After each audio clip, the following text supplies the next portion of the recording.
There's no defined path that you have to follow if you want to make more money. In fact, the first billionaire that I ever met was a guy that built his business selling rocks. I was studying for the medical college admission test when I was in college at the University of Michigan in Ann Arbor. And I was in the library pretty much every day reading my books, trying to figure out how do I get into medical school, which I did not do, obviously. But I was in the library every day, and then a little while into it, I started to see this guy sit next to me, and he was over there on the computer doing his own thing. And eventually, a few days into it, we started talking. And he told me that he was in town looking to buy some real estate projects. He was from California. And I was like, oh, that's cool. And then we kind of like became good friends in a couple of days, just talking about random stuff. And then he was showing me a picture on his computer. And he's like, what do you think of this? It was a plane. I was like, that's really cool. He's like, I'm thinking about buying this one. And I looked at him and I was like, what are you talking about? He was like, yeah, I have this plane. I'm kind of getting bored of it, but I want to buy a second plane, something a little bit bigger. And he was showing me the second plane that he was thinking about buying. So naturally now I got a little bit more curious. And I asked him, what do you do? He said, oh, well, I don't really do much now. I just invest in real estate. I built this business, this rock business that he sold for over $1 billion. And that got me curious because I never heard of anybody making money selling rocks besides that one guy, Gary Dahl, who built a business selling pet rocks and who made millions of dollars selling the pet rock. So I started asking him more questions. What do you mean selling rocks? And apparently, this guy who was sitting next to me in the library buying real estate in Ann Arbor built this business selling gravel, rocks, and stones. And then he continued to grow and became the largest distributor of rocks, gravel, and stones in the entire Midwest. And his business grew so big that now he's able to buy planes, invest in real estate around the country, and live his life the way he wants. There's no set path to how you can make more money. There's an unlimited number of ways to make money. Somebody became rich creating pens. Somebody became rich building the ink inside of pens. Somebody became rich building microphones. Somebody became rich building cameras. Somebody became rich being behind the camera. Somebody became rich editing the stuff that's on camera. There's no set way to do that. And in today's day and age, I know it's easy to get confused where people associate more followers with more money. That if I want to make more money, I just have to have more followers. And that is a correlation, but not necessarily a causation. And it's funny because I was having a conversation with a friend of mine who was trying to start a business, and he was asking about different businesses that people do. And another friend of mine, one of my friends is an engineer trying to start a business. Another one of my friends has a very successful business, but a very small social media presence. So the engineer then starts asking about this other business and how this other business is doing. Now, this other business has a very small social media presence, but it's doing millions and millions of dollars a year in sales. And that's where my engineer friend kind of lost his mind. What are you talking about? How can somebody with 5,000 Instagram followers be making millions of dollars a year? I thought you needed Instagram followers in order to make money. And Instagram followers, YouTube followers, TikTok followers can help you make money, but you don't necessarily need the quote-unquote followers in order to make money. What you need is an audience, you need customers, you need distribution, but there isn't a direct need for social media followers. Now, what does this mean? Does this mean you shouldn't be on social media? No. Social media can accelerate the sales that you have. Social media is so valuable to grow the distribution, to improve your media presence, to grow how much money you can make. But there's so many ways to earn more money. And now if your goal is to earn more money, the real question is, what kind of value can you provide? What service can you provide somebody else? How can you help somebody else? And when you can solve that problem, the next question is, how can you scale what you do? Because if you can't scale it, there's going to be a cap and a limit to how much money you can earn. But if you can figure out how to build processes and systems to scale it, now you have the ability to earn more money. There was a video that I saw, I think it was on TikTok or Instagram the other day, and it was a guy walking around asking people, can you make a better burger than McDonald's? And everybody said, yeah, I can make a better hamburger than McDonald's. And they said, well, how come you can't make more money than McDonald's? And this is where many times people assume that just because I have a better product, I got a better burger, that you should be able to make more money. But the difference between that product. And what McDonald's does is that McDonald's has built operations. They've built systems that has allowed their business to scale. Scaling now is where the money comes in from a business. You got to have some sort of value, some sort of product, some sort of service that you can offer people that people are willing to pay for. The next thing is, how can you make this thing scalable? Which means something that you can teach other people to do, or you can build a product that doesn't necessarily rely on you to build it.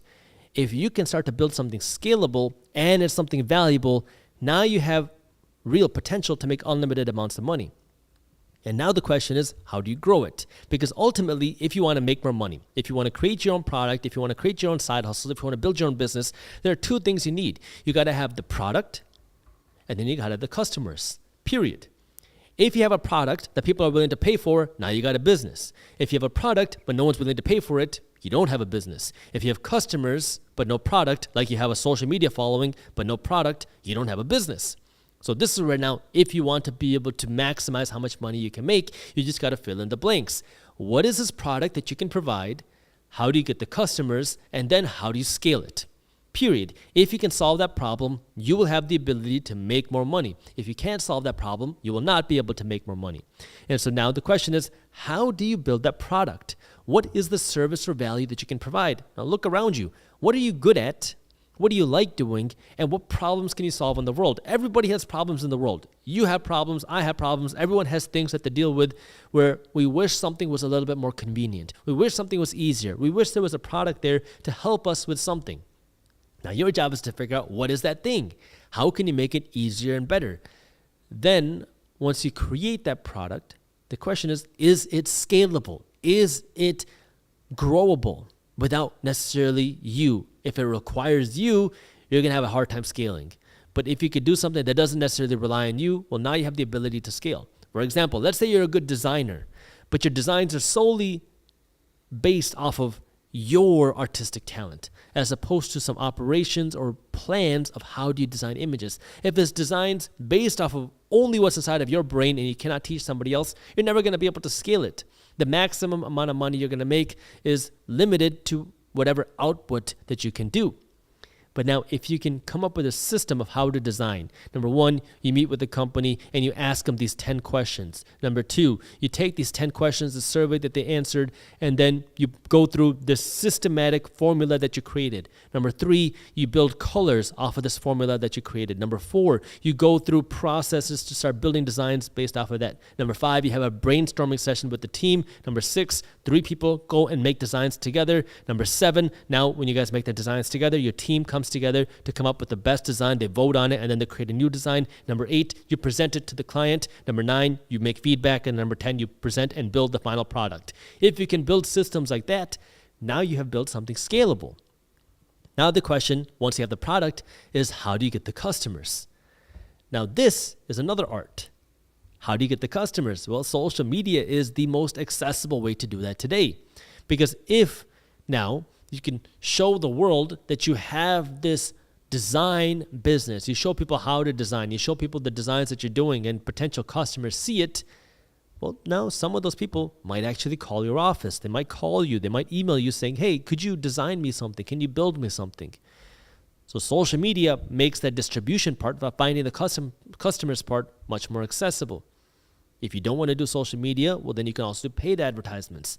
Facebook, Instagram, Twitter, TikTok. Nowadays, the traditional advertising is dying because people are moving on to the digital advertising. But this is where now you can incorporate different ways of trying to find customers. You can get customers through word of mouth. People who use your service, give them a bonus, give them a referral commission check, give them a discount on the future orders if they bring you another customer. You can do billboard advertising. You can run commercials on TV. You can do radio advertisements. You can buy posters on buses. There's an unlimited number of ways to find the customers. But the question is, what's going to be the way that's going to produce a profitable result for you and that's going to drive you the correct customers? But at the end of the day, the first thing that you got to figure out is how can you provide value to somebody else? How can you increase somebody's production, lifestyle, convenience, help reduce their pain, reduce the anxiety, reduce something, help something, give some value to somebody, and then turn that into something that's scalable, and then find the customers to buy it. And if you can do that, now you have a real business. And the interesting thing about being alive in today's generation is you can even do it in reverse now. You can find the customers first and then create the product after. I built my brand here on the Minority Mindset channel. I started this channel on accident. My goal wasn't to build a business here on Minority Mindset. I was busy building a different business. I created content here as a way to help other people learn the things and not get screwed over the way that I was. Well, my channel started to grow. And as my channel started to grow, I started to spend more time here on the Minority Mindset channel and less time in the business that I was running. It was a sock business. And then as the channel started to grow, that was when the entrepreneur in me started to come back out, because I'm not a content creator at heart. I'm an entrepreneur at heart. And that's when I then created Briefs Media as a way to help provide financial news and education to starting off my viewers here on the Minority Mindset. Now, no one's here required to grow to Briefs Media. No one's here is required to go and sign up for Market Briefs, my free financial newsletter. No one here is required to do anything in Briefs Media, but I can talk about my company, Briefs Media, here, and if somebody's interested, they can go there. So now I created a free funnel for me to talk about my business, and I get customers, clients, readers from the audience that I've built. Now, Market Briefs is a free financial newsletter that I created. You can see this plug right here that I created to help investors like you stay up to date on what's happening in the top finance and business news. It's completely free. You can read Market Briefs in less than 5 minutes every morning. And if you haven't joined yet, well, I highly recommend you do so. You can join Market Briefs by going to briefs.co/market. That's briefs.co/market. And I'll also put the link for you down in the description below. But this is where now the question is, how do you find the customers and how do you get the product? Nowadays, you can create the customers first. You can build the audience first and then build the product second. Or if you already have a product idea, you can work to build the product while also trying to get the customers. But the advantage of social media is you have the ability to start getting customers without having to spend money in advertising, because you can have the best product in the world, but if nobody knows about it, it doesn't do you any good. Which then the next problem is, if you create a good product, how do you get people to know about it? And unless you have deep pockets, unless you go out and raise money, unless you have raised debt or venture capital, it could be very difficult for you to go out and get people to hear about your product and go to your website and buy your stuff. But if you can build the audience, well, now you have people that are already there, ready to buy, sometimes already willing to buy. I mean, it was kind of funny when I first started this channel. The reason why I realized, wow, there's a lot of potential here, was people would leave comments on my videos. This is in the early days before I had 100,000 subscribers. People would leave me comments saying, Jaspreet, can you please create some class? Can you please create some sort of coaching? I want to give you my credit card. These were some of the comments that I was receiving. And that's when I realized, whoa, there's actual potential here. And the question now is, again, what product? What are the customers? How do you combine these two? Because that's what's going to allow you to scale how much money you're making. If you enjoyed this short clip from my longer videos, here's another clip that I think you'll love. And while you're at it, if you're interested in learning more about how to start generating passive income, our team put together an amazing guide on how to start generating passive income for free. All you got to do is click that button right over there. Thank you for watching. And as always, keep hustling.